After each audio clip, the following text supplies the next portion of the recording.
Faz que os irmãos abram suas Bíblias na segunda carta a Timóteo, capítulo 3, 14 a 17. O pessoal da mídia vai me perdoar, eu dei um texto 16, 17, mas na verdade é 14 e 17, depois façam a correção. Nós vamos considerar também segunda carta de Pedro, capítulo 1, 16 a 21, mas apenas como consideração disso. Consideração porque é um texto quase que gêmeo ao texto de 2 Timóteo. Então eu peço que os irmãos tenham isso em mente. A nossa proposição desta manhã, ao lado do fato de que os temas são palavra inspirada, esse é o nosso tema teológico, e povo que ouve e lê é o nosso tema antropológico. A nossa proposição é a seguinte, eu peço que você... Pode apagar, irmão, que senão já ficou tempo demais aí. 20 segundos é muito, viu? Então fica todo mundo hipnotizado ali, parece aqueles insetos indo para a luz. Né? Vamos botar 5 segundos só da próxima vez. A proposição é a seguinte: a autoridade da Bíblia reside tão somente no fato de que ela foi dada por Deus através do Espírito, tendo em vista a redenção em Cristo.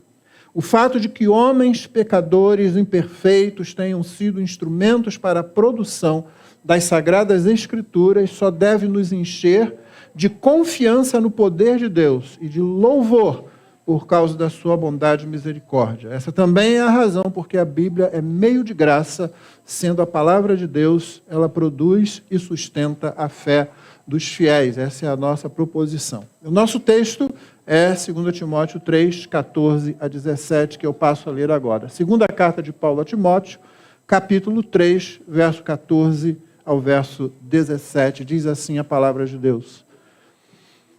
Quanto a você, permaneça naquilo que aprendeu e em que acredita firmemente, sabendo de quem você o aprendeu, e que desde a infância você conhece as sagradas letras que podem torná-lo sábio para a salvação pela fé em Cristo Jesus. Toda a Escritura é inspirada por Deus, é útil para o ensino, para a repreensão, para a correção, para a educação na justiça, a fim de que o servo de Deus seja perfeito e perfeitamente habilitado para toda boa obra. Essa é a palavra de Deus. Como eu disse, queremos dar uma olhadinha na segunda carta de Pedro, para depois então vir para a exposição deste texto.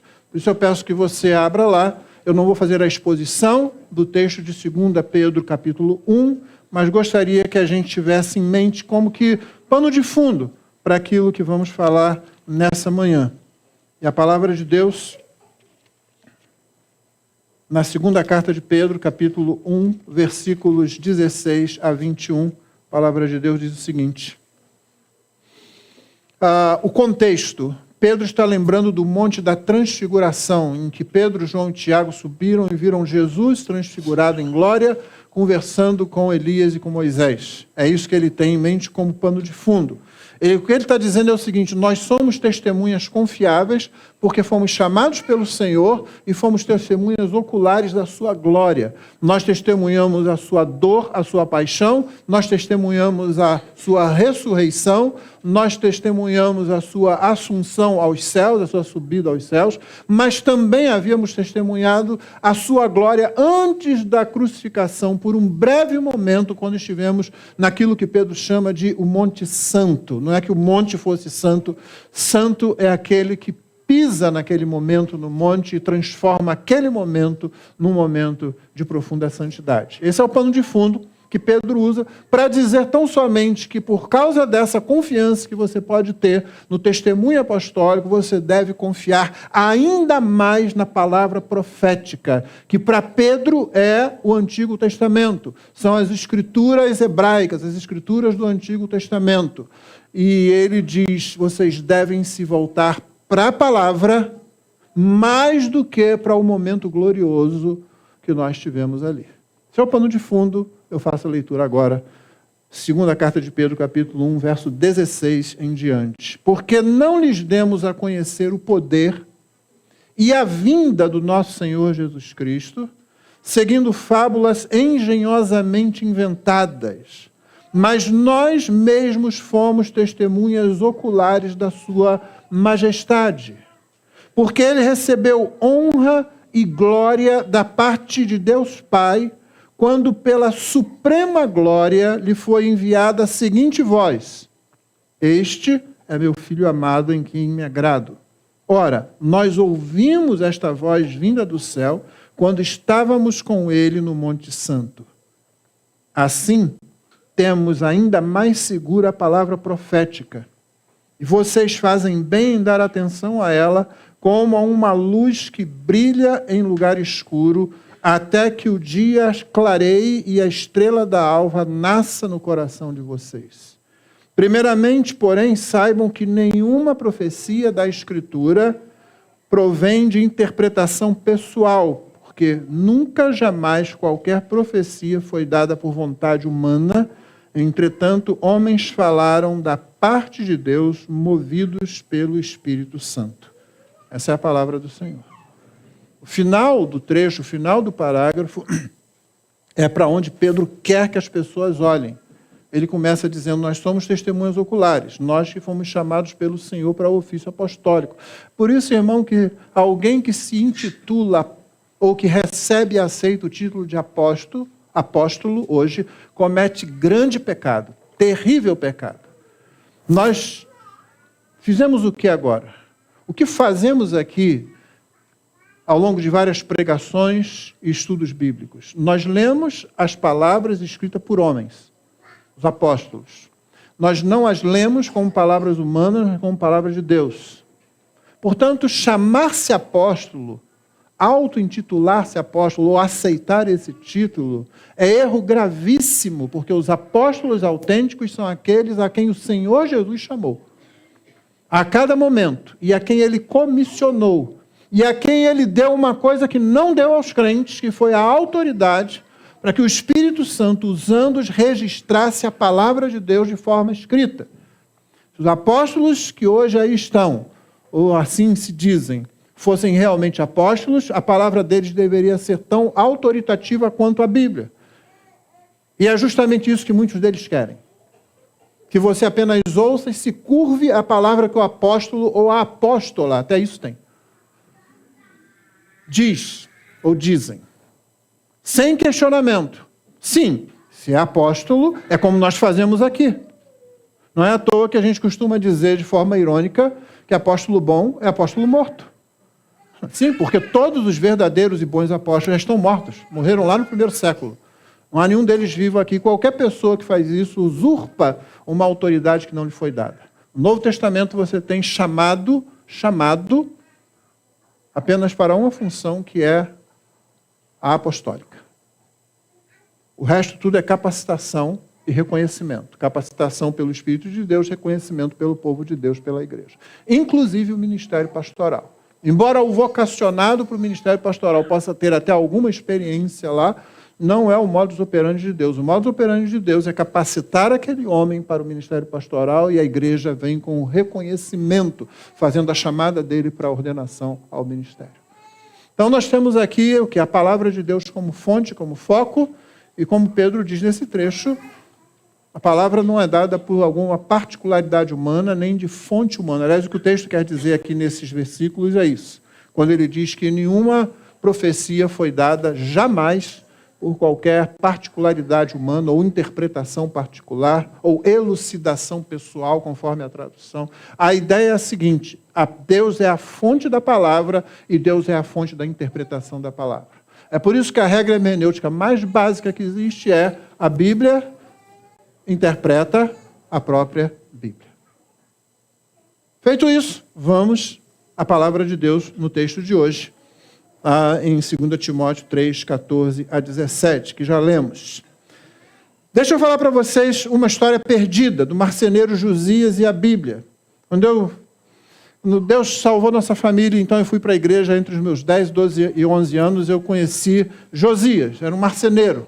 Um daqueles homens que não tinha muito estudo, não tinha muita cultura, mas era um marceneiro extremamente competente. Daquele que corrigia engenheiros e arquitetos quando eles faziam algum tipo de projeto, ele olhava e dizia: isso aqui não vai funcionar, isso aqui não vai caber, isso não vai dar certo. Alguns insistiam, ele pegava e ia lá e dizia: olha, por que não vai dar certo? Aí, não vai dar certo mesmo. Né? Ele tinha experiência, ele tinha o trabalho e tinha a competência também. Mas era um homem humilde, um homem que trabalhava para sustentar sua família e fazia-o com muito zelo. Eu me lembro que uma vez o nosso irmão Josias, que já está com o Senhor, ele contou-me que alguém chegou para ele numa obra que ele estava trabalhando, soube que ele era crente por causa do modo de falar, por causa do testemunho dele, e perguntou para ele assim: mas como é que você pode acreditar na Bíblia, num livro? Isso foi escrito por homens. Na simplicidade, irmão Josias respondeu exatamente assim: é por isso que eu creio na Bíblia. Se ela tivesse sido escrita por um jumento, eu teria mais dificuldade de acreditar. Mas como ela foi escrita por homens que Deus usou, então eu não tenho problemas em acreditar por causa dessa situação. Por que eu chamo isso de uma história perdida? Porque nós já fomos o povo do livro. Eu me lembro das vezes em que lá com meus 11 anos, indo para a igreja, carregando a Bíblia, como eu vi os outros crentes carregarem, né, geralmente assim, e alguém dizia: ó, Bíblia. Maurício, você virou Bíblia? Os meus colegas da mesma idade perguntavam: você virou Bíblia? E eu cedo comecei a responder: não, Bíblia é um livro, eu sou crente. Né? Mas nós éramos chamados assim porque éramos, de fato, o povo da Bíblia, o povo do livro. Nós já não somos mais conhecidos desse modo, infelizmente. Não que a gente gostasse da pejoração com que vinha o título, mas muitos títulos cristãos, irmãos, vieram como pejorativos. O próprio nome cristão, quando chamaram em Antioquia pela primeira vez os discípulos de cristãos, não era um elogio, não era uma nota acadêmica, era um xingamento. Quando chamaram os puritanos, na Inglaterra do século XVII, de puritanos, não era um elogio. Eles queriam pureza, pureza na doutrina, pureza no culto, pureza no ministério pastoral. Então, o jeito de mexer com eles era: vocês são os puritanos mesmo. Até hoje a palavra é usada, às vezes, pejorativamente. Então, não nos aborreçamos muito com isso. Na verdade, infelizmente, para alguns de nós, parece haver um certo embaraço na afirmação de que cremos na Bíblia, como sendo inerrante, infalível e também suficiente palavra do Criador dos céus e da terra. Alguns parecem ficar embaraçados. Você crê nesse livro? Sim, eu creio que é a palavra de Deus. E alguns começam a ficar meio trêmulos com isso. De fato, irmãos, no coração, no fundo do coração de alguns crentes, parece haver um certo alívio, e deixa eu chamar de pecaminoso, porque é o que é, quando você ouve uma daquelas notícias dizendo: a pesquisa científica confirma a Bíblia. Eu espero que ninguém aqui nessa igreja, que tem sido ensinado a partir desse púlpito, sinta qualquer tipo de alívio. Eu espero que a sua reação seja: é mesmo? Agora que vocês estão sabendo disso? Agora que vocês estão pensando nisso? Porque se houver algum alívio, olha só, realmente encontraram isso, encontraram aquilo. É porque tem alguma deficiência na sua fé, na palavra de Deus, como palavra de Deus. Algumas coisas que nós vamos ver aqui na segunda carta a Timóteo, capítulo 3, 14 a 17. Deixa eu ler para você de novo, apenas porque eu li um texto intercalando. Quanto a você, Timóteo, esse é Paulo escrevendo a Timóteo, permaneça naquilo que aprendeu e em que acredita firmemente, sabendo de quem você o aprendeu. E que desde a infância você conhece as sagradas letras, que podem torná-lo sábio para a salvação pela fé em Cristo Jesus. Toda a Escritura é inspirada por Deus e útil para o ensino, para a repreensão, para a correção, para a educação na justiça, a fim de que o servo de Deus seja perfeito e perfeitamente habilitado para toda a boa obra. No versículo 14 vamos encontrar a primeira afirmação: a fonte do ensino deve ser fiel. A fonte do ensino bíblico deve ser fiel. Paulo diz a Timóteo: quanto a você, permaneça naquilo que você aprendeu e em que acredita firmemente, sabendo de quem você o aprendeu. Aqui não se busca a perfeição de quem ensina, mas fidelidade. Vamos lembrar de 2 Coríntios 4, 7, onde o apóstolo escreveu: temos, porém, este tesouro, e ali ele falava do evangelho, da proclamação, da glória de Deus na face de Cristo. Ele disse: temos, porém, este tesouro em vasos de barro, para que se veja que a excelência do poder provém de Deus, não de nós. Esta semana morreu o pastor Jerry Key, aos 92 anos. E quando eu vejo alguém que serviu ao Senhor tantas décadas e que em idade bem avançada se apresenta ao Senhor, eu só posso louvar a Deus por isso. Porque é um vaso de barro, porque é um pecador. Tiago diz, Elias era homem sujeito às mesmas paixões que nós. Você olha para a vida de Elias no Antigo Testamento e você fica espantado. É um homem de fé, esse homem deve ser excepcional. Você já aprendeu nesta igreja, você já aprendeu na Bíblia que não existem crentes especiais. O que existem são crentes que se submetem ao Senhor, crendo na sua palavra. Não se busca a perfeição, se busca fidelidade. Em outro lugar, Paulo vai dizer a Timóteo que ele aprendeu da avó e da mãe, Eunice, Lloyd. Ele aprendeu delas. O pai dele era grego, mas ele vinha de ascendência judaica. E ele havia aprendido as Sagradas Letras, que só podem ser o Antigo Testamento. E além disso, ao encontrar-se com Paulo, passou a aprender do próprio Paulo. A fonte é importante, irmãos. E é importante que você busque fidelidade. Não que você busque quantos seguidores tal pessoa tem nesse canal ou naquela mídia. Mas se essa pessoa é fiel às Escrituras. Outra forma, é importante que você veja se essa pessoa tem o único interesse de apresentar Jesus Cristo nas Escrituras.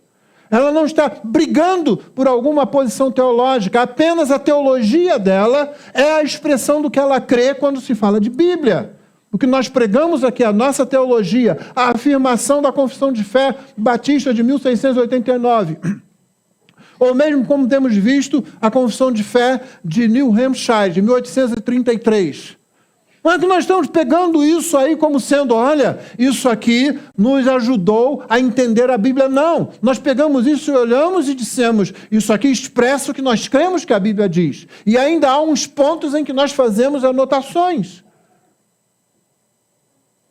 Portanto, fidelidade, e se o interesse é apresentar a mensagem da Bíblia para a salvação do perdido e para a edificação da igreja. Não deixe o senso crítico destruir uma gratidão verdadeira. Porque eu sei que os irmãos têm muitas vozes aí falando, ainda mais nesse tempo de mídia social. Muita gente falando muita coisa e muita gente que confunde, que cria confusão. Eu já ouvi isso de gente que eu digo aqui, irmão, não adianta ouvir tal pessoa. Poxa, mas ele fala muitas coisas certas. O diabo também fala. Nós queremos fidelidade no ensino. E uma coisa é se você comete um erro na tentativa de pregar a palavra de Deus. Outra coisa é quando você agora se acha autoridade e você começa a julgar os outros e posições teológicas e atitudes e acha que a internet é um bom local para exercer disciplina eclesiástica. Meu irmão, qual é o único local digno e bíblico para se exercer disciplina eclesiástica? A igreja local. É por isso que eu digo, é só ali que você faz diferença. O resto é fofoca. Não que não haja uma voz ou outra mais sóbria. Claro que há, graças a Deus. Mas a maioria do que acontece aí é gente que não merece seu tempo para ser ouvida porque não tem fidelidade e não tem interesse de apresentar o Evangelho. Tem interesse apenas de mais likes, de mais seguidores e pronto. Isso aí já dá autoridade à pessoa. Quantos seguidores esse cara tem? Então deve estar falando alguma coisa boa. Pelo menos alguma... O pastor não acabou de dizer que não se busca a perfeição? Meus irmãos, não sejamos tolos. Existe um limite entre ingenuidade e tolice. E às vezes a ingenuidade acaba, que não aprende da Bíblia, que não cresce, acaba se tornando tola. Eu não vou gastar o meu tempo, que já é pouco, quando eu tenho tão bons livros para ler, quando eu tenho a Escritura para ler, quando eu tenho uma igreja para cuidar, eu vou gastar com quem mistura as coisas? Com quem faz uma miscelânea? Porque falou algumas coisas boas, enquanto perdeu em algum momento a fidelidade, perdeu o objetivo de pregar o Evangelho. Isso pode fazer com que você deixe um senso crítico acabar destruindo uma gratidão verdadeira. Eu quero lembrar Hebreus 13:7. Lembrem-se dos seus líderes, os quais pregaram a palavra de Deus a vocês, e considerem atentamente o fim da vida deles. Imitem a fé que tiveram. Você tem pregadores fiéis nessa igreja? Lembrem-se dos pregadores fiéis. Você tem mestres fiéis da palavra? Lembrem-se dos mestres fiéis. De duas formas. Lembrem-se no cuidado e na oração. Lembre-se dos ensinos dados. Atente para a vida deles. Não é perfeita, mas o que eles estão fazendo, procurando ser fiéis e anunciando o evangelho. Para que você não caia naquele erro de todo mundo erra, todo mundo é igual, todo mundo faz a mesma coisa. Não, não é. Isso não acontece. Mas em nenhuma área da vida isso é assim. Valorize os pregadores que pregam com fidelidade a palavra de Deus, principalmente na igreja local. Eles devem estar constantemente na sua agenda de oração, porque, como disse há pouco, eles são barro. Como você. Precisam da graça de Deus para que continuem fazendo do jeito certo. Portanto, a fonte do ensino deve ser fiel. Paulo diz, você sabe de quem você aprendeu, Timóteo. Leve isso em conta. Segunda coisa, um bom começo faz muita diferença. Um bom começo faz muita diferença. Versículo 15.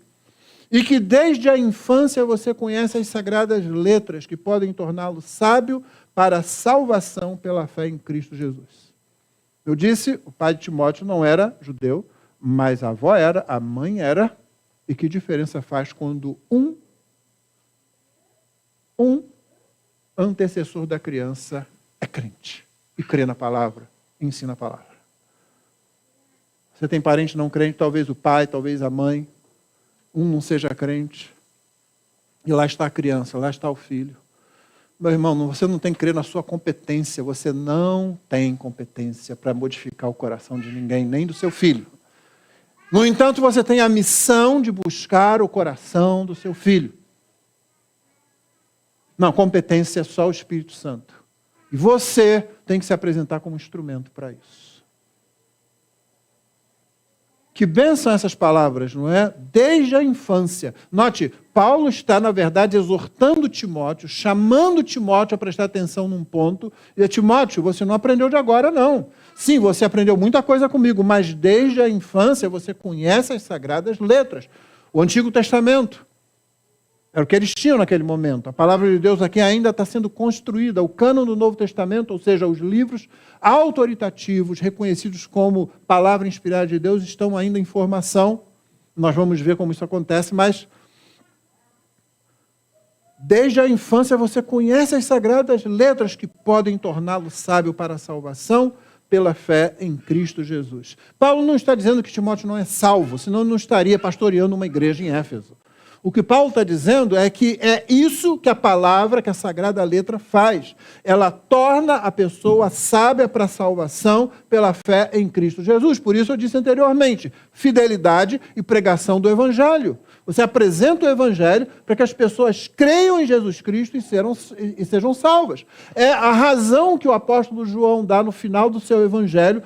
Por que ele escreveu, por que ele registrou aqueles sinais, aqueles milagres que Jesus fez? Ele disse, o Senhor Jesus fez muito mais sinais do que esses. Se fosse escrever tudo, não ia caber em tudo quanto era livro, que é a forma de dizer que foi muito mesmo.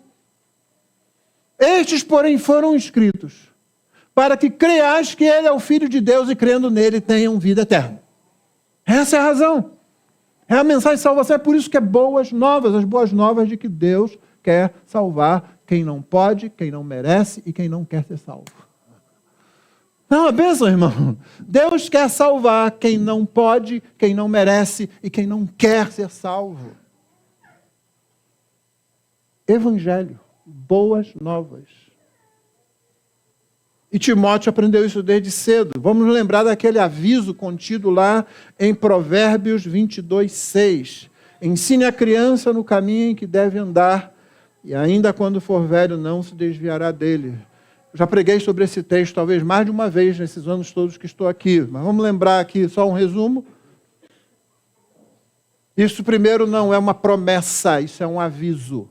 Não é uma promessa, se você fizer assim vai acontecer aquilo, não. Isso é um aviso para que você prepare a criança para o caminho dela. O caminho aqui não é o Evangelho. O caminho é o caminho que a criança vai encontrar pela frente. É por isso que está aí o verbo dever. Ensine a criança no caminho que ela deve achar pela frente. É esse o sentido do verbo dever aqui. O caminho que ela tem. Literalmente, o hebraico aqui diz: treina a criança na boca do caminho dela. Essa é a expressão. Você coloca a criança, e em hebraico fica tranquilo, é o caminho dela, da criança. Tá? Prepara a criança como se você estivesse colocando-a na porta, na entrada, na passagem para aquilo que vem adiante. Se você preparar essa criança, até quando envelhecer, ela não vai se esquecer, ela não vai se desviar, ela vai estar pronta para enfrentar o que vem pela frente. Entendeu? Não é uma promessa, é um aviso aos pais. E aqui nós tivemos uma mãe ou uma avó que ensinaram Timóteo nas sagradas letras, que o tornaram sábio para a salvação. Sim, irmãos, ser salvo é só para sábio. Ou seja, nenhum de nós vai ser salvo por nós mesmos. A nossa sabedoria não funciona, a de ninguém funciona. É por isso que aprove a Deus salvar os homens pela loucura da pregação da cruz. Porque a nossa sabedoria, ela fica lá pedindo explicações. É o que Paulo diz naquele início da primeira carta aos Coríntios. Os gregos pedem sabedoria, os judeus pedem sinais. Nós anunciamos Cristo e Cristo crucificado. Loucura para os gregos, fraqueza, escândalo para os judeus. Essa mensagem é assim. A gente tenta afinar a mensagem, embelezar a mensagem. O Espírito Santo age como criança, nesse sentido, como nós ouvimos aqui no início do culto, né? Você tenta enfeitar a mensagem, colocar a mensagem bonita, maquiar a mensagem, até que o Espírito Santo vem e diz: isso aí é morte. Essa mensagem não produz vida, essa mensagem não confronta o pecado, não apresenta a salvação, não apresenta a ira de Deus, não apresenta o destino eterno de quem não crer no Senhor. E ele fala: está horrível isso aí. E, irmão, tem muita gente com púlpitos muito bonitos, com cultos sofisticados, com templos lotados. O fogo vai passar e tudo isso vai virar cinza. E às vezes nem o sujeito vai sobrar no final. Um bom começo faz muita diferença. Creia na palavra que você ensina aos seus filhos e filhas. Creia. Creia que ela é poderosa para fazer a obra de Deus no coração de nossas crianças. Elas podem torná-las sábias para a salvação pela fé em Cristo Jesus. Terceira coisa. Toda a Escritura é inspirada por Deus. Versículo 16. Toda a Escritura é inspirada por Deus e útil para o ensino, para a repreensão, para a correção, para a educação na justiça. Sim, sim, eu sei que os aí mais estudiosos estão pensando, mas pastor, o grego não pode ser traduzido também como toda Escritura inspirada por Deus é útil? Como se houvesse uma parte que é útil porque é inspirada e uma parte que não é tão útil porque não é inspirada. Sim, o grego pode admitir isso, mas o contexto não admite. E texto sem contexto é pretexto para falar bobagem. Nossa tradução está muito boa aqui. Toda a Escritura é inspirada por Deus e útil. Não apenas as suas passagens favoritas. A Bíblia não é uma caixinha de promessas. Eu sei que agora eu estou falando grego para quem tem menos de 60 anos. Porque havia caixinha de promessas. Era uma caixinha mesmo. E ela continha, promessas. Que promessas eram essas? Versículos bíblicos. Versículos retirados do seu contexto. Eram pequenas tiras de papel com o versículo impresso ali. E você tirava. Se você fosse alguém que amasse a Bíblia e fosse bem ensinado nas Escrituras, aquilo não lhe faria mal nenhum. Você ia pegar o versículo e você ia dizer, o contexto desse versículo é tal. Ou você ia procurá-lo na Bíblia e ler o contexto em que ele estava. A maioria das pessoas não queria fazer isso. Queria tirar dali uma boa profecia para o seu dia. Ou um bom horóscopo também, não sei. Você escolhe. E pronto. Não, a Bíblia não é uma caixinha de promessas. Não são só as passagens favoritas, aquelas bonitas que são palavras de Deus. Não são apenas as palavras em vermelho. Alguém achou que estaria fazendo um grande serviço se colocasse as palavras de Jesus em vermelho. Isso causa muita confusão. Eu já disse, desde a primeira vez que eu soube disso, eu pensei, gente, vai se gastar muita tinta vermelha, porque você vai ter que fazer de Gênesis 1 a Apocalipse 22, você tem que botar tudo em vermelho. Tudo é a palavra de Cristo, tudo é a palavra do Espírito de Cristo. A palavra é dada mediante a obra de Cristo para a salvação. Sem a obra de Cristo na cruz não existe palavra para o ser humano, porque Deus não age para um ser humano fora de Cristo. A mensagem de salvação que chega e que toma corpo, literalmente, na pessoa do Filho na encarnação, ela vem por causa de toda a obra de Cristo, desde lá do começo.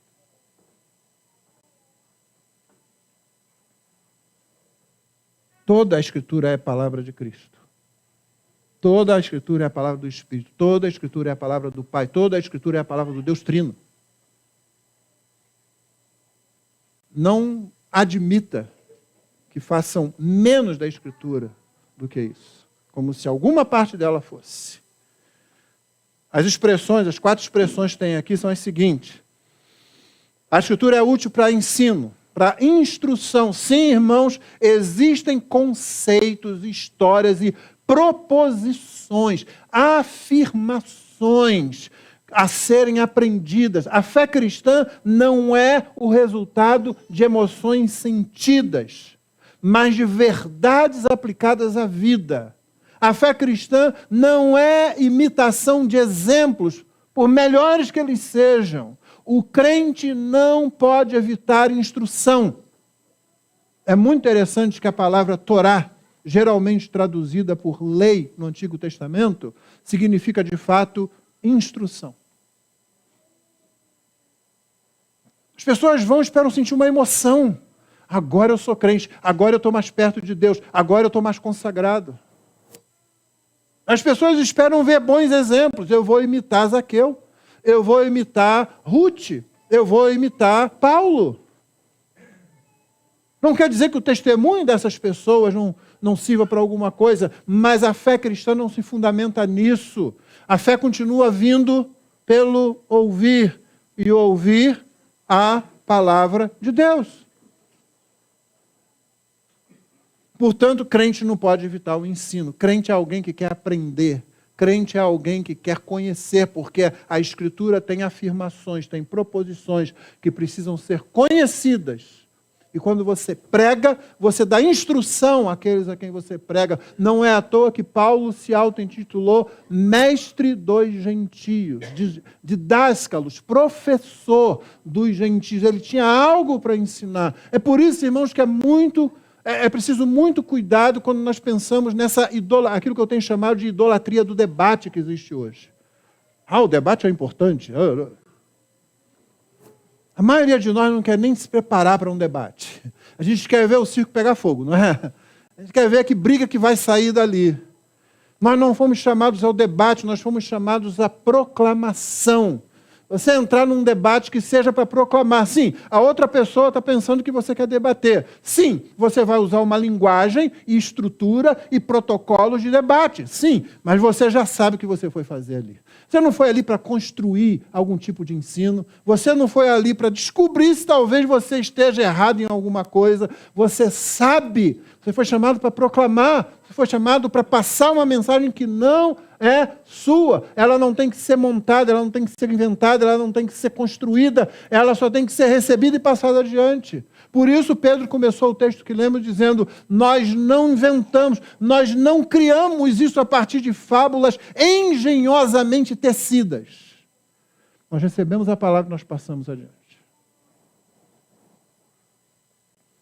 Segunda palavra, repreensão, é o confronto. O pecado é sério demais para ser tratado somente com orientação, com direcionamento. Olha, não faça isso porque vai pegar mal. Olha, você vai ser mais triste, você não vai experimentar toda a felicidade. Deus quer a sua felicidade, então deixa de fazer isso, passa a fazer aquilo. Uma das principais características do crente é o arrependimento. E o arrependimento é despertado pela admoestação, pelo confronto. Bodes dão marradas. Ovelhas se arrependem e se corrigem, mudam de rumo. Sim, um crente pode inicialmente dar uma amarradinha para cá, outra para lá, mas se ele não é bode, ele não vai fazer isso o tempo todo. O bode faz isso o tempo todo. A ovelha tem um momento que ela para e diz: pequei contra o Senhor.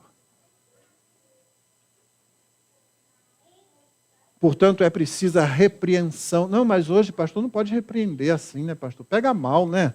A gente fala, como é que eu vou chegar para outra pessoa e dizer, você está errada? Não, você não vai chegar, você não vai dizer, você vai abrir a Bíblia e dizer, você está errado. Você está num caminho de morte. Você está num caminho de destruição. É o que a Escritura diz. Você não é chamado a dizer o que você pensa. Você não é a escala, você não é o termômetro. A Bíblia é. Então não, você não tem que chegar para chamar o meu irmão. A Bíblia diz isso. Já falei para os irmãos que há muitos anos fui conversar a pedido dos pais que eram membros dessa igreja, com uma jovem que era membro de outra igreja, estava se desviando. Ela veio falar comigo. Os pais vieram, pediram, ela veio, eu fui falar com ela. Não era membro da igreja, mas a gente atende quem precisa da graça de Deus. Em dado momento ela disse, pastor, eu amo a Jesus. Eu estou fazendo isso, mas eu amo a Jesus. O que eu fiz? Eu não fiquei argumentando para ela, você não ama nada. Você está falando isso porque não ama. Está falando da boca para fora. Não, citei a Bíblia para ela. O Senhor Jesus disse o seguinte, aquele que tem os meus mandamentos e os guarda, esse é o que me ama. Querida, não importa o que você está sentindo, o que você acha que está sentindo, se você não guarda os mandamentos de Jesus, você não ama Jesus. Nas palavras do próprio Jesus, briga com ele. Não sou eu. Eu não tenho que usar minha autoridade de mais experiência de vida, de ser pastor há não sei quantos anos. Eu tenho que mostrar a Escritura para a pessoa e aplicar a vida dela. É isso que a gente faz. Terceira palavra, correção. É o retorno ao curso correto na jornada para a eternidade. Nós estamos numa jornada, irmãos. Nós estamos numa corrida. Correção é a verificação da vida em comparação com o ensino da Escritura. É isso que você faz.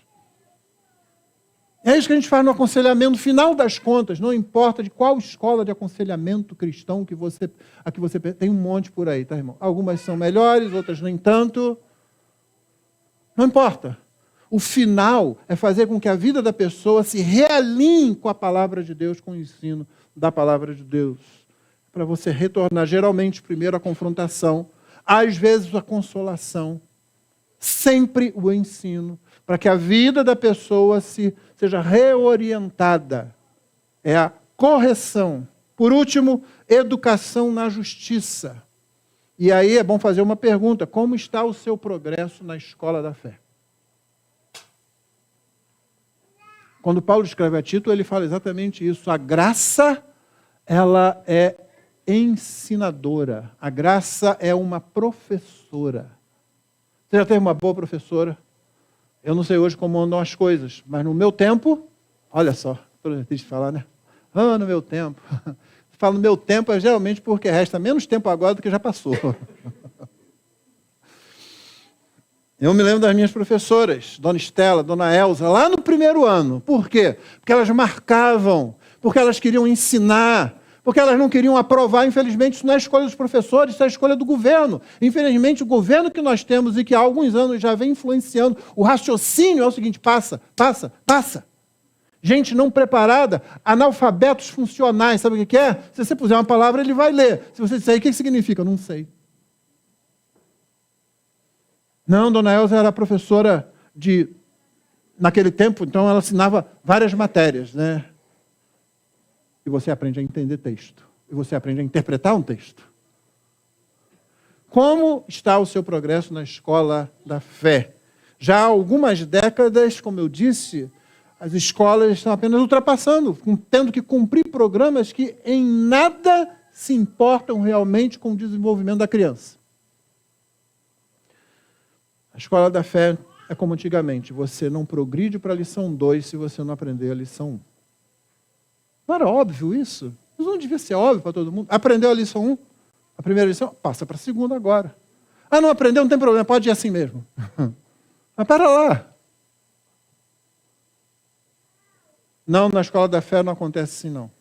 Educação na justiça.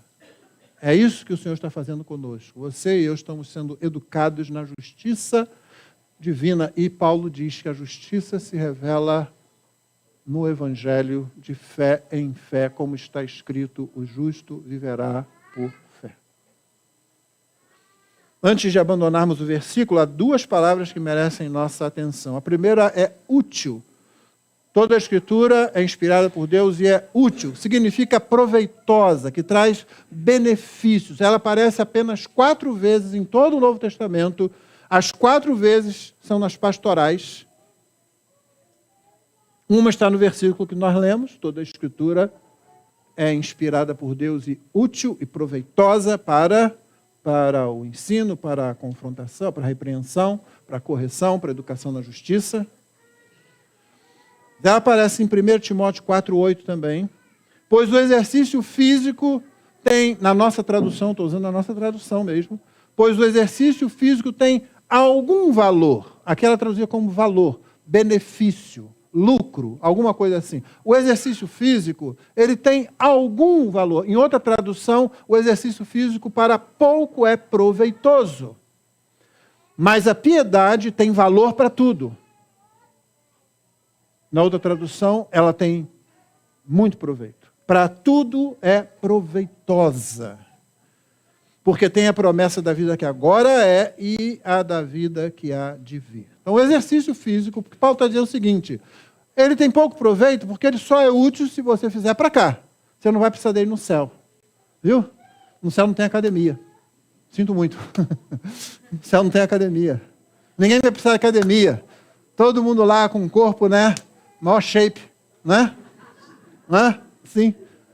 Aí vem logo todas aquelas suas perguntas. Pastor, na ressurreição, eu vou estar no peso ideal? Deixa eu dizer, esse não é o assunto para cá agora. O exercício físico tem algum valor. A piedade tem muito valor, tem valor para tudo. Em Tito 3,8, é a 4ª vez. Você viu 2 vezes apareceu em 1 Timóteo 4,8. A 4ª vez aparece em Tito 3,8. Fiel é esta palavra, e quero que você fale ousadamente a respeito destas coisas, para que os que creem em Deus se empenhem na prática de boas obras. Estas coisas são excelentes e proveitosas para todas as pessoas. Paulo está falando de quê? Da doutrina, do ensino. Tito, você fala essas coisas, fala ousadamente essas coisas, para os crentes se empenharem nas boas obras. Essas coisas são excelentes e são de muito proveito. Útil. A segunda palavra é inspirada, uma palavrinha grega, teopneustos.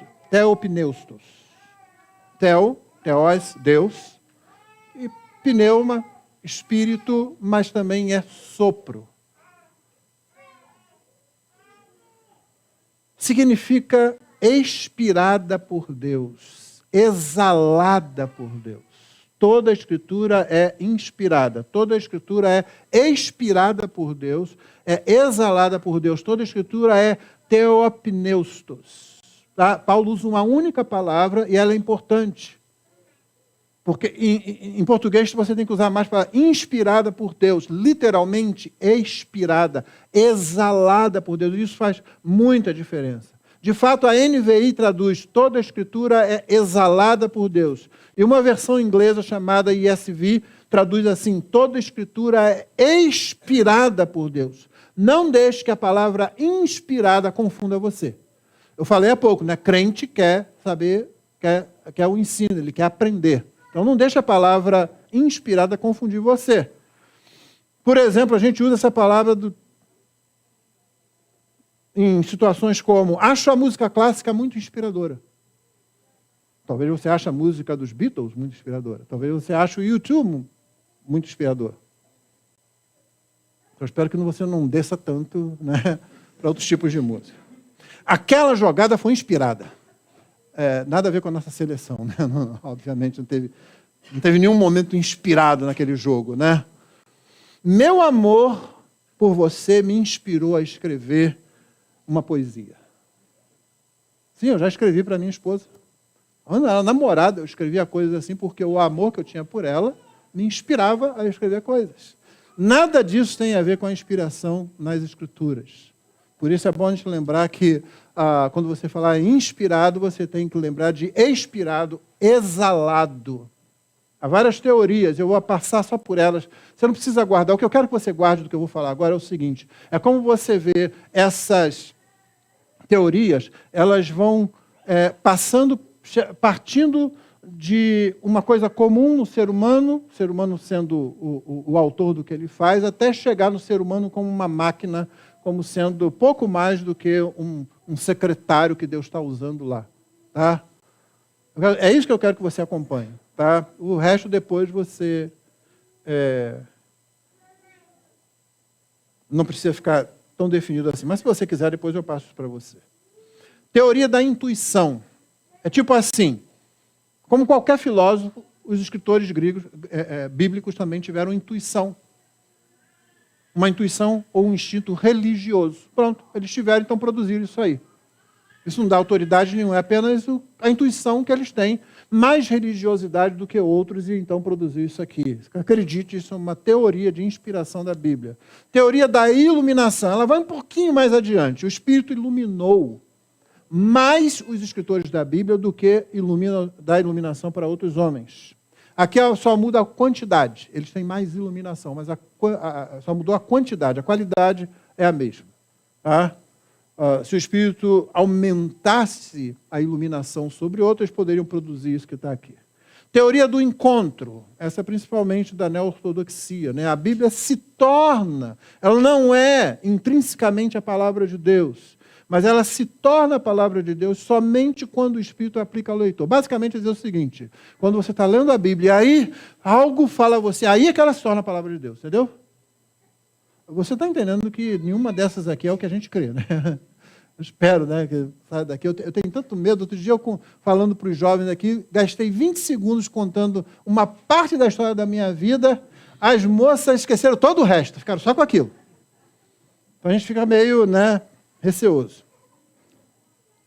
Teoria dinâmica. O Espírito transmitiu o conceito, mas deixou a critério dos homens a escolha das palavras e das expressões a serem usadas. Entendeu? Botou o conceito lá dentro e agora Paulo escreve, Moisés escreve, Lucas escreve, do jeito que eles bem entenderem, do jeito que eles quiserem. Teoria da inspiração verbal e completa. Essa é a nossa, tá? Só para você saber. Teoria da inspiração verbal e completa. A Bíblia é um produto divino humano, embora os escritores tenham escrito em seu próprio estilo e característica, o Espírito agiu de modo a que tudo que o autor humano escrevesse fosse inspirado pelo próprio Deus, tanto conceitos quanto as palavras. A gente já volta a essa definição. E, finalmente, a teoria do ditado. Deus literalmente ditou as palavras e o escritor apenas foi ouvindo e escrevendo. É um método mecânico, é quase uma psicografia. Entendeu? Entendeu? Psicografia? Está possuído lá e vai escrevendo. Nós não cremos nisso. Aí termina já com o ser humano sendo só uma espécie de máquina ali. O Matthew Barrett, que é um teólogo bastante conceituado, ele define assim. E, irmãos, lembra que eu falei que você precisa gostar de aprender? Porque eu sei que essa é a parte que ninguém gosta, né? Vamos falar da definição, põe a definição, a pessoa fica olhando para lá. Ah, tá. Não, eu vou ler para você algumas frases aqui. Você não vai parar, nós não vamos agora dissecar isso, né? Você pode fazer novamente, se você quiser, eu passo para você. E você pode depois dissecar cada uma dessas frases. A inspiração da Escritura refere-se àquele ato pelo qual o Espírito Santo veio sobre os escritores da Escritura, levando-os a escrever exatamente o que Deus planejou, enquanto, simultaneamente, preservava o estilo de escrita e a personalidade de cada escritor. Essa obra sobrenatural do Espírito Santo sobre os escritores humanos indica que as palavras do escritor são palavras de Deus e, portanto, são confiáveis, fidedignas e têm autoridade. Entendeu? Isso é poder e sabedoria de Deus, irmãos. Que ele consiga usar seres humanos, que ainda são pecadores, preservar o estilo, preservar a característica e ainda assim fazer com que cada palavra escrita seja palavra de Deus como expirada, como exalada pelo próprio Deus. Por último, verso 17, toda a Escritura é suficiente. Verso 17 diz, a fim de que o servo de Deus seja perfeito e perfeitamente habilitado para toda boa obra. A doutrina da suficiência das Escrituras nos ensina o seguinte, pelo menos 3 coisas. Primeiro, a revelação geral não é suficiente. Tá? A Bíblia é suficiente porque a revelação geral não é suficiente. Você tem a palavra de Deus de forma específica e registrada porque a revelação na criação não é suficiente. Os seres humanos olham para a criação, se espantam com a criação, reconhecem algo maior do que eles na criação e aí adoram um crocodilo. Adoram o sol. Adoram a lua. Eles nunca terminam no ponto certo. Eles olham a criação, eles veem a algo maior do que a gente. Voltando de Santos para cá, no domingo passado, eu e minha esposa pegamos uma tempestade, mas um dilúvio com raios. A gente falou, bom, está na hora da gente parar. Vamos parar aqui. Acaba a visibilidade, você tem que parar. Quando isso acontece, eu acho bonito, mas eu me sinto desse tamanho. Aqueles raios, trovões, minha esposa não acha bonito nada. Ela só sente desse tamanho só. O que para ela não é tão difícil assim, né? Mas enfim. Você fica pequeno. Você não vai às cataratas do Niágara ou Foz do Iguaçu, você não vai lá para você sim, melhorar sua autoestima. Você vai lá para ficar desse tamanho e pensar, gente, eu sou desse tamanho, eu sou pequenininho. É isso que eu sou. A gente olha, a gente fica assim, mas a gente não termina em Deus. A gente não dá glória a Deus. A não ser que a gente seja informado pela Escritura. Informado pela Escritura, a gente, Senhor, o sol que o Senhor criou, a lua que o Senhor criou, a tempestade são o pó dos teus pés, as nuvens são os pó dos teus pés. E você sempre volta para Deus, Senhor. Tá achando que aquele dilúvio lá que eu passei foi dilúvio mesmo? Eu fiquei imaginando, gente, o que deve ter sido no tempo de Noé, né? Nós precisamos da informação. A Escritura é suficiente. Segundo, não necessitamos da adição de nenhum outro ensino ou verdade, venha de onde vier, seja homem, seja instituição. Não precisamos. Você não precisa que nenhum papa, que nenhum concílio, que nenhum apóstolo, que nenhum pastor, seja lá quem for, acrescente qualquer outra coisa aqui. Diga, olha, não é suficiente. Você não precisa de um corpo governante, como os testemunhos de Jeová têm, para dizer o que você deve crer da Bíblia. Você precisa de mestres fiéis, como eu falei no começo. Mestres e pregadores fiéis que queiram anunciar a mensagem que a Bíblia traz. É isso que a gente precisa. É isso que a gente busca, fidelidade e o objetivo de apresentar o Evangelho, a mensagem da Bíblia. Mas não precisamos de ninguém que venha acrescentar alguma coisa aqui. Muitos têm surgido, principalmente no meio evangélico mesmo, acrescentando coisas à Escritura. Que agora você tem que fazer, e se você não fizer, inclusive no meio reformado, infelizmente. Nós que deveríamos nos opor a isso completamente, a reforma foi justamente larga essa tradição que é humana, pecaminosa, que só tem produzido morte. Não quer dizer que ela não produz uma coisinha boa aqui ou outra ali, não, tá? Mas a gente já vai ver por que isso acontece. E no mesmo espírito do renascimento, da renascença, vamos voltar à fonte? Vamos tirar esse lixo todo e vamos voltar à fonte, que é a palavra de Deus?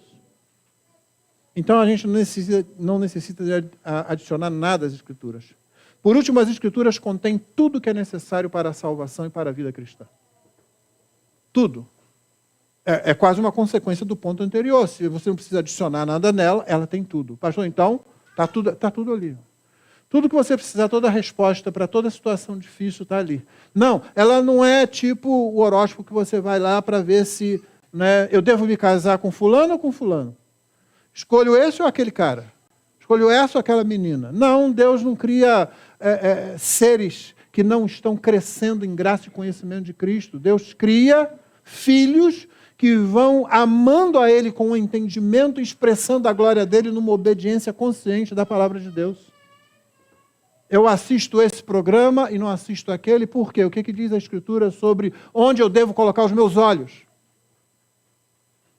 Ou como você gasta o seu tempo? Ou se em algum momento vai ser mais sábio desistir da própria vida e conservar a fé em Cristo do que fazer o contrário? Sim, a Escritura tem tudo o que você necessita. Deixa eu ler 2 artigos aqui da nossa confissão, de 1689, no capítulo 1. O ponto 5 e o ponto 6, o parágrafo 5 e o 6. O 5 diz assim, novamente, tá? Presta atenção, não vou ficar fazendo interpretação do ponto, até porque nós já passamos por isso. Nós podemos ser movidos, induzidos pelo testemunho da Igreja de Deus, a uma elevada e reverente estima pelas Sagradas Escrituras. E o caráter celestial do seu assunto, a eficácia da sua doutrina, a majestade do estilo, a concordância de todas as partes, o escopo do seu todo, que é dar toda a glória a Deus, a revelação completa que as Escrituras fazem do único caminho de salvação para os homens, e suas muitas outras excelências incomparáveis, além de sua completa perfeição, são argumentos pelos quais elas mesmas, as Escrituras, abundantemente evidenciam ser a palavra de Deus. Contudo, a nossa plena persuasão e certeza de sua verdade infalível e autoridade divina provém da operação interna do Espírito Santo, testemunhando por meio da palavra e com a palavra em nossos corações. Dá vontade de dizer amém, né? Não, você pode dizer amém. Não quer dizer que você está canonizando a confissão de fé, quer dizer que é verdade. É isso aí. O outro é o 6º. No mesmo capítulo, diz o seguinte: todo o conselho de Deus, concernente às coisas necessárias para sua própria glória e para a salvação, fé e vida do homem, ou é expressamente declarado, ou necessariamente contido na Escritura Sagrada, a qual nada em nenhum tempo deve ser acrescentado, seja por novas revelações do Espírito, seja por tradições humanas. Entretanto, reconhecemos, primeiro, que a iluminação interna do Espírito de Deus é necessária para o entendimento salvífico das coisas que são reveladas na palavra. E, 2, que há algumas circunstâncias relacionadas à adoração a Deus e ao governo da igreja, comuns às ações e sociedades humanas, que devem ser ordenadas pela luz da natureza, pela prudência cristã, de acordo com as regras gerais da palavra, que sempre devem ser observadas. Só para você não ficar em dúvida sobre esse finalzinho, eu visitei na África uma igreja onde muçulmanos são convidados a vir. Quando você entra lá, tem tapetes no chão, você deixa o seu sapato e você se senta no chão. Aqui, se você chegar no domingo que vem e os bancos forem tirados e eu convidar você a fazer isso, primeiro, alguns não vão conseguir sentar e se levantar, né? Terão que ser ajudados. Segundo, você vai achar muito estranho. Pastor, por que isso? Ah, porque os outros... Sim, lá eles fazem isso. Pastor, onde está na Bíblia que a gente tem que sentar em banco? Onde está que a gente tem que sentar em tapete? Não está em lugar nenhum.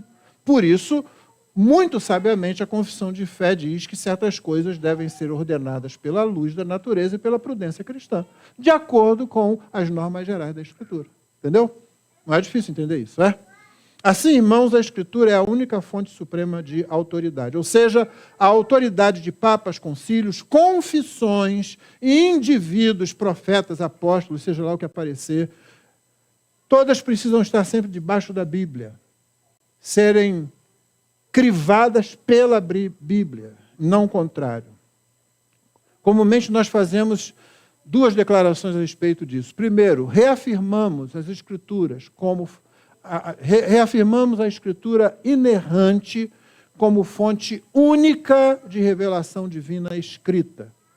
Única para constranger a consciência. A Bíblia sozinha ensina tudo o que é necessário para a nossa salvação do pecado e é o padrão pelo qual todo comportamento cristão deve ser avaliado. Isso é o que nós reafirmamos. nós negamos que qualquer credo, concílio ou indivíduo possa constranger a consciência de um crente, que o Espírito Santo fale independentemente de ou contrariando o que está exposto na Bíblia, ou que a experiência pessoal possa ser veículo de revelação. Deixa eu rever para vocês isso aqui. 3 coisas são negadas. Nós negamos que qualquer credo, concílio, indivíduo possa constranger a consciência de um crente. Por isso que você não vende a sua consciência a ninguém. Você não vende a ciência ou a pseudociência, você não vende a política ou a pseudopolítica, você não vende sua consciência a ninguém. Sua consciência cativa a palavra de Deus e somente ela pode constranger a sua consciência. Segundo, nós negamos que o Espírito Santo fale independentemente de ou contrariando a Escritura Sagrada. O Espírito nunca faz isso. Tudo que ele tem para falar com a gente está falado aqui. E nunca ele falar o contrário que está aqui. É nisso que você descansa. Ah, eu tive uma revelação, e aí fala um negócio contrário. Não, sua revelação veio de outro espírito. Pode ser o espírito de porco, pode ser o que for. Só não é o Espírito Santo. Terceira negação, nós negamos que a experiência pessoal possa ser veículo de revelação. O veículo de revelação autoritativo que nós temos é a Escritura e somente a Escritura. Para concluir e aplicar, há algumas palavras que precisam vir à nossa mente quando deixamos a Escritura falar por elas mesmas e sobre elas mesmas. São 5 palavrinhas. Revelação específica, inspiração, você já aprendeu o que é, autoridade, ela é autoridade única e final, inerrância, a Bíblia não erra em nenhum dos assuntos a respeito dos quais ela fala, se corretamente interpretada, sim, irmão, a Bíblia é um livro, ela precisa ser corretamente interpretada, né? Graças a Deus, a Bíblia interpreta a própria Bíblia, esse princípio básico deve estar na nossa mente. Finalmente, suficiência. Então, revelação, inspiração, autoridade, inerrância, suficiência. Segundo, só há 2 maneiras gerais de nos aproximarmos das Escrituras, e elas fazem total e completa diferença nos seus resultados finais. Dependendo de qual você assumir, o resultado final será um ou será outro. Primeiro, a Bíblia é a autoritativa, suficiente e inerrante palavra de Deus. Esse é um modo de você se aproximar dela. Segundo, a Bíblia não é a palavra de Deus. Só tem esses 2 modos. Não tem outra forma de você se aproximar dela.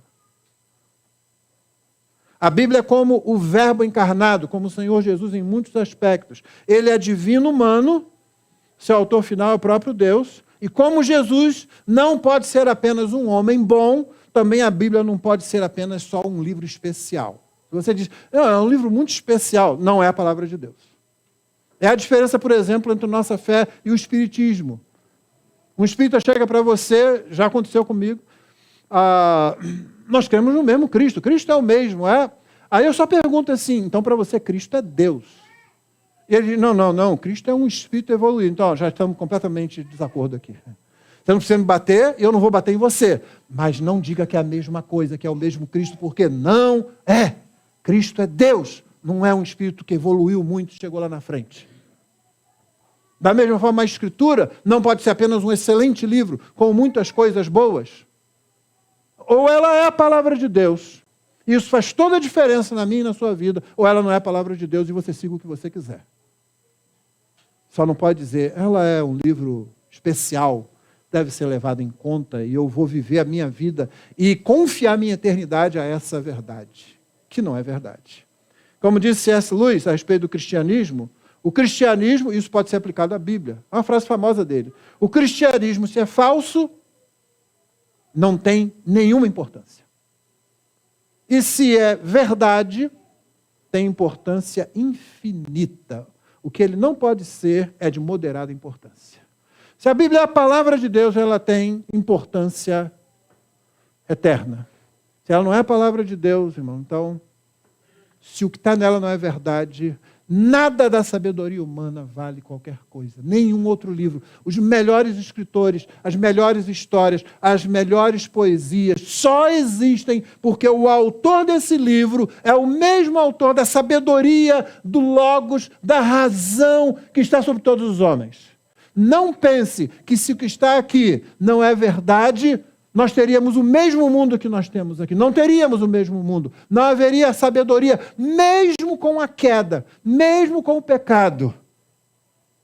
A sabedoria que ainda há, a beleza que ainda há, a bondade que ainda há, existem, porque o Deus que escreveu esse livro existe de fato, e é Ele. Se isso aqui não é nada, então você nunca teria esse mundo que nós temos aqui agora. A grande jogada do grande mentiroso, o diabo, é a mistura. Uma mentira misturada à verdade tem uma eficácia muito maior, porque ela utiliza a confusão como combustível. Quer tornar sua mentira aceitável? Crie confusão. Como? Misture um pouquinho de verdade. É por isso que aí vem aquele, mas pastor, o que fulano escreve, tem muita coisa boa, tem muita coisa séria. Mas o diabo também, ele já reparou que o diabo não é preguiçoso? Qualidade boa, né? Talvez você esteja aí pensando, pastor, meu marido é muito preguiçoso, tal. Casa com o diabo.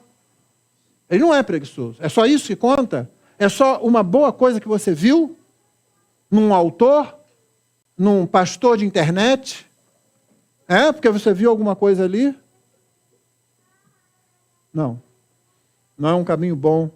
Confusão é um bom combustível para que a mentira, um pouquinho de verdade, se alastre. A simplicidade da Escritura é uma das provas da sua autenticidade. Contudo, parece que os homens querem só coisas mirabolantes. É por isso que você vai ver a Ellen White, do Adventismo do Sétimo Dia. Tem gente aí que idolatra quase um certo arqueólogo, lá, porque ele fala algumas coisas que estão nos livros. Lê os livros que você vai achar lá. Que ele fala um monte de bobagem. Ele fala blasfêmias contra o Senhor Jesus. E tem gente que está lá, não, vou ouvir. Você deve estar com muito tempo se você faz isso. Eu estou falando isso aqui, mas acredite, você que está me assistindo aí ou que vai me ouvir, aqui na igreja ninguém faz isso. Não, todo mundo gasta o seu tempo somente com a palavra de Deus. Não vai ouvir esses caras, essas pessoas por aí, não é? Ou pelo menos eu vou dormir pensando isso. Ellen White, com seu juízo investigativo, com Satanás como sendo co-expiador, sim, ela ensina isso. É isso que os adventistas creem, que Satanás faz co-expiação com Jesus, a não ser que não seja um adventista fiel. Se você encontrar um adventista dizendo só Cristo faz a expiação, você não é um adventista fiel. Você não crê no que a sua igreja crê. É assim que Joseph Smith confundiu muita gente. O mormonismo é isso. O mormonismo se baseia num ponto. Ele diz, houve uma grande apostasia. A igreja cristã toda se desviou. Mas aí veio o profeta, Joseph Smith. E ele descobriu. O anjo Moroni apareceu para ele. Revelou muita coisa a ele. Você sabe qual é a máxima do mormonismo hoje? Que eu falei, né? A simplicidade da Bíblia aponta para a autenticidade dela. Mas a gente gosta de coisa mirabolante. A máxima deles é, como nós somos, Deus já foi. Como Deus é, nós seremos. É o que acredita, é o que eles afirmam. Quando vê aqueles mormons falarem com você assim, peraí, antes de você qualquer coisa, você sempre são muito simpáticos. Irmão. Ninguém chega com um porrete na mão dando cacetada. Não. Chega assim, oi, que maravilha. Já encontrei grupos de jovens mormons aqui na Floresta da Tijuca, a gente passeando lá. É uma simpatia. Tenta fazer isso, interrompe. É verdade que vocês acham que vocês serão deuses no futuro? Pergunta.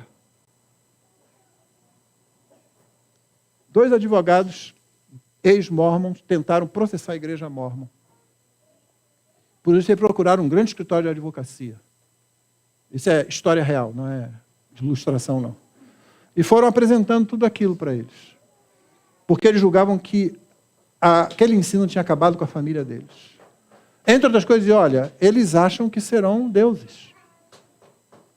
As pessoas do escritório da advocacia, cara, eles não creem nisso. E os que queriam fazer a denúncia, obrigado, eles falaram, pergunte para eles. Pergunta para eles. Ninguém pensa em perguntar um negócio desse. Vocês realmente acham que vocês serão deuses no futuro? Assim, só os homens, tá? As mulheres serão esposas, as várias esposas. Pode ter mais de uma, né? Agora não, porque as leis são muito rígidas, mas no céu por vir. E para um mais recente, o José Luiz de Jesus Miranda, que se apresentava finalmente como Jesus Cristo, ou para homenagear o Nevardo, Jesus Cristo Hombre. Perdoa a pronúncia se não foi correta. Mas ele dizia isso, sou Jesus Cristo homem. E aí ele ensinou que você deve gostar, não evitar o número 666. E as pessoas começaram a tatuar aquilo no corpo, 666. Porque ele dizia, não, gente, o anticristo é o melhor homem. É isso que ele é.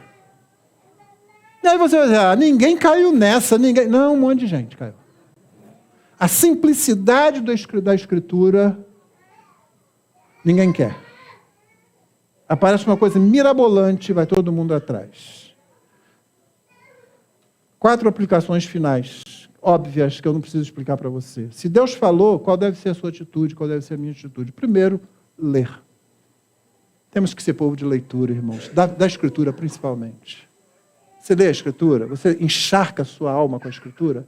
Ou é aquela leitura de sobrevivência? Segundo, meditar. É parar para pensar na Escritura. Sim, você pode fazer isso quando conversa com outros irmãos, mas é bom você parar com o texto ali e se deixar desafiar pelo texto, deixar o texto falar com você. Deixar o texto criar alguma situação que você não vai resolver e talvez você tenha que ir a outra pessoa. Mas você precisa meditar nas Escrituras. Terceiro, memorizar. Dê valor à memorização. Não entra nessa de, eu não consigo, pastor, não consigo memorizar nada. Talvez Deus opere um milagre em você. Começa. Você não tem que memorizar o Salmo 119 em 30 minutos, não. Basta um versículo de cada vez. E que bênção para as crianças quando elas veem seus pais memorizando a palavra. Por último, ensine. Ensine o pouco que você tiver. Você está adquirindo? O pouco que você tem, passa adiante. Sem mudar, sem alterar, passa aquilo que você está recebendo na sua igreja, passa adiante. Faça como aquele cego. Não sabia muita coisa, não. Ele só sabia dizer o seguinte, eu sei que eu era cego e agora vejo. Olha só que mensagem poderosa, né? Eu sei que eu era cego e agora vejo. E essas palavras são palavras de Deus, registradas na Escritura. É o Espírito falando em toda aquela história. Alguns de nós, esse cara não podia falar nada. Ele tinha que primeiro ir para uma igreja, ficar uns 10 anos numa escola dominical, talvez fazer um seminário. Aí sim, não. Na primeira chance que ele teve, ele diz, olha, eu não sei. Os mestres são vocês. Estava lá diante dos fariseus ali. Eu só sei uma coisa. Eu era cego, eu agora vejo. Então, se você tiver conhecimento da palavra de Deus, mesmo que seja pouco, 2 coisas. Primeiro, você deve ser muito novo nessa igreja. Muito novo. Se você conhece pouco a palavra de Deus, você deve daqui a pouco tempo. Eu vou dizer assim, 3 meses talvez, né?